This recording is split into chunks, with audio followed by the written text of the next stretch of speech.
Dear students, तो आज हम पढ़ने जा रहे हैं absorption in the large intestine.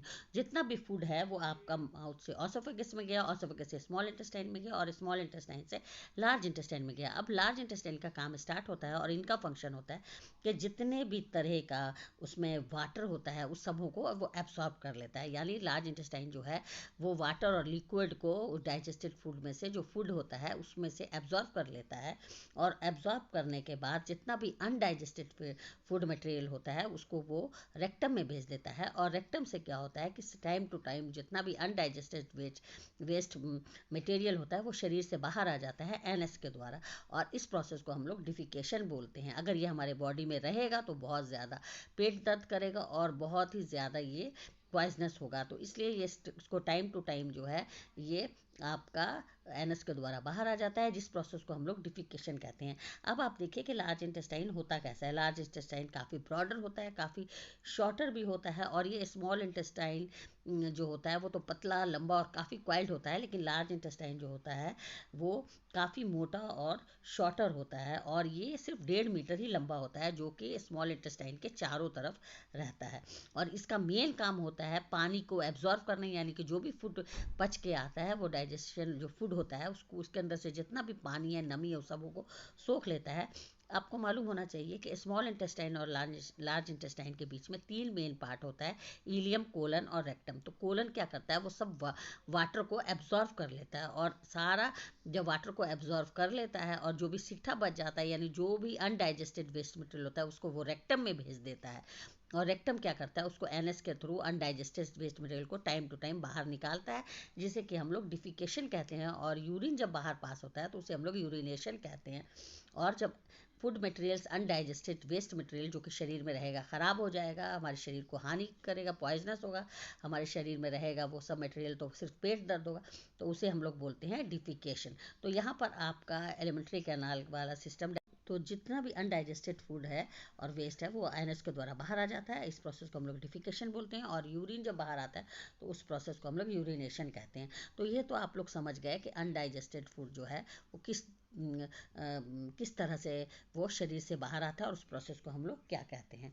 तो आपने लार्ज इंटेस्टाइन के बारे में भी जान लिया, यानी जो हमारा 5 प्रोसेस होता है डाइजेशन का, वो जैसे कि इंजेशन वो भी हमने पढ़ लिया जो कि माउथ से होता है। फिर आपका ऑसोफेगस में आया, एक नली होती है ना उसमें, फिर वहाँ और ज़्यादा डाइजेशन हुआ। फिर आपका स्मॉल इंटेस्टाइन में आया, जहाँ पे स्टोमक में आया, स्टोमक के बाद स्मॉल इंटेस्टाइन में गया, वहाँ और ज़्यादा उसका डाइजेशन हुआ। और उसके बाद से पानी वगैरह का जितना सोखना है, जो बचा उचा है पानी उसमें रहता है, वो सब कोलन सोख लेता है। तो ये आपका स्मॉल इंटेस्टाइन, जिस प्रोसेस को हम लोग एब्सॉर्प्शन कहते हैं। अब लेकिन जो डाइजेस्टेड फूड होता है उसका क्या होता है, अब आपका एसिमिलेट होता है, वो आपका सीधे ब्लड में चला आता है स्मॉल इंटेस्टाइन के द्वारा और ये पूरे शरीर में विलाई के द्वारा पहुंचता है। अनडाइजेस्टेड फूड तो आपका एनएस के द्वारा निकल गया, लेकिन जो डाइजेशन फूड होता है वो आपके शरीर में लगता है और वो उसी से आपका हेल्थ बनता है ना, कि जो भी न्यूट्रिएंट्स हो वो वापस आपके शरीर में लगता है। तो डाइजेस्टेड फूड मटेरियल जो होता है वो शरीर किस तरह से अपने अंदर ले लेता है। देखिए, जब इसमें से शुगर का टूटता है या ग्लूकोज बनता है तो ये आपका बॉडी ले लेता है रेस्पिरेशन के थ्रू, जिसमें आपको एनर्जी मिलती है, सेल्स ले लेते हैं। उसके बाद से बहुत सारे सिंपलर सब्सटेंस बनते हैं, जो कि कुछ जितना हमारे शरीर को ज़रूरत होता है वो रखता है और बाकी सारा लीवर में स्टोर हो जाता है ग्लाइकोजन की शक्ल में। और जब आपको एनर्जी की ज़रूरत होती है तो वो वापस उस टाइम वो यूज़ करते हैं, ग्लाइकोजन से आपको एनर्जी मिल जाती है ना। इसी तरह से और भी प्रोटीन जो हमारे शरीर में टूटता है वो हमारे शरीर का जितना भी तोड़ फोड़ या मेटाबॉलिज्म होता है, ग्रोथ, रिपेयर और बहुत सारा जो हमारे बॉडी में चेंजेस होता है, वो सब प्रोटीन वगैरह जो टूटता है उससे हमारे शरीर जो है उसकी मरम्मत होती है ना, ग्रोथ होता है, सेल डिवीज़न होता है। तो ये सारा काम जो है, जो डाइजेस्टेड फूड होता है वो एसिमिलेट हमारा शरीर कर लेता है स्मॉल इंटेस्टाइन के विली के द्वारा और हमारे हर सेल में चला जाता है। तो इस तरह से हमारा जो है हमें फूड लेना चाहिए और फूड से एनर्जी मिलती है, वो कंप्लीट हो जाता है। यानी 5 स्टेप जो होता है न्यूट्रिशन का, डाइजेशन का, वो आपको अच्छी तरह से समझ में आ गया। इंजेशन, डाइजेशन, एब्सॉर्प्शन, एसिमिलेशन और लास्ट जो होता है एनएस से बाहर निकलना, वो सब आता है इजेशन में। इसका सबसे पहले स्टडी किसने किया था, इसका सबसे पहले स्टडी जो है वो डॉक्टर विलियम ब्यूमेंट ने किया था, जो कि एक सर्जन थे और इन्होंने बहुत सारा एक्सपेरिमेंट किया डाइजेशन पर।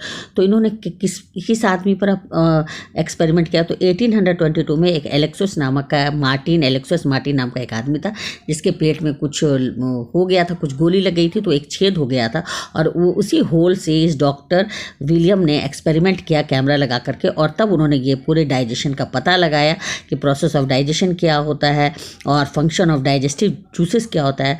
तो इससे उन्होंने पता लगाया, और उसके बाद से ये सारा डाइजेशन का प्रोसेस जो 5 स्टेप में होता है ये उन्होंने ही पता लगाया, डॉक्टर विलियम ब्यूनियोमेंट, जो कि एक सर्जन थे।